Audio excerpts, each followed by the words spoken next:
Yo, what's up, family? Shalom. What does Proverbs 10:22 mean? Which reads, "The blessing of the Lord, it maketh rich, and he addeth no sorrow with it." The original family, the original Hebrew of this verse literally says the blessing of the Lord, it makes rich. Scripture is not naive about our corrupt world, okay? Good people are not always financially successful, and you can read about that more in John 16:33, Philippians chapter 4, 11 through 13. And evil people often become wealthy, and we see that quite a bit too. Psalms 37:7 and also Psalms 73:3. Godliness put into practice through wisdom gives a person a better likelihood at a long-lasting triumph. The contrast, family, expressed in this verse is not a guarantee of prosperity, but a comparison between wealth gained righteously as opposed to that's obtained by deception. In short, wealth obtained morally is more secure than riches gained through sin. Immoral dealings, but a person at risk of revenge, legal trouble, all kinds of problems. And you can check it out in Proverbs 10 verses 2 and Proverbs 10 verses 9. Furthermore, family, at least some of the pleasure of wealth is countered by a person's conscience. This verse also reminds us to appreciate success clearly influenced by God's intervention, God's will, and not our own.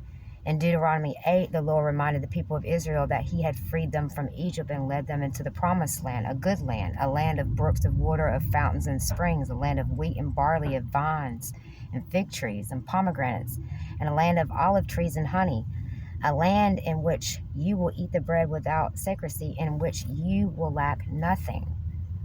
Deuteronomy 8, 7 through 9. So he urged the people not to forget him and warned, "Beware lest you say in your heart, my power and my might of my hand had gotten me this wealth."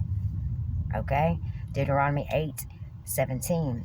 So Proverbs 10, 11 through 32 contrast the righteous and the wicked, focusing on the different speech patterns, their different lifestyles, their different attitudes, and their different destinations. Verse 21 through 27 especially focuses on the different results which can, be expected from pursuing godliness versus pursuing sin and lawlessness, iniquity. The chapter begins 375 Proverbs, which are general case letters and observations. These wise remarks continue the discussion of wisdom and wickedness it begun in chapters 1 through 9, but most of the verses in chapter 10 contain a sharp contrast with the conjunction "but" separating the lines. Often the subject changes from the verse to the verse. The contrasting subjects include sons, treasure, work, ethic, reputation, relationships, success, and speech.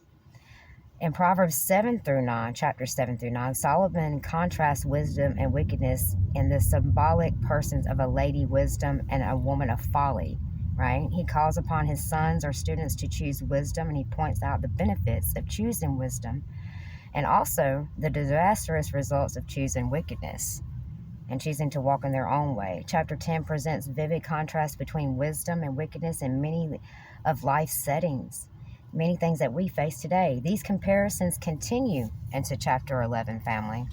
But read chapter 10. Take the time to read the whole chapter. Proverbs is probably best understood in context with the full book of Ecclesiastes and Job.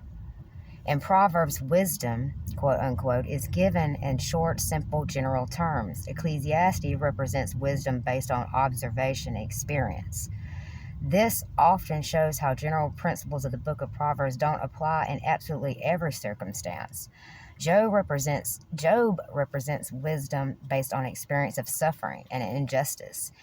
All three come to the conclusion, brothers and sisters, family, that God does indeed know best what is best for our lives, and the most sensible course of action is to follow him and his will alone.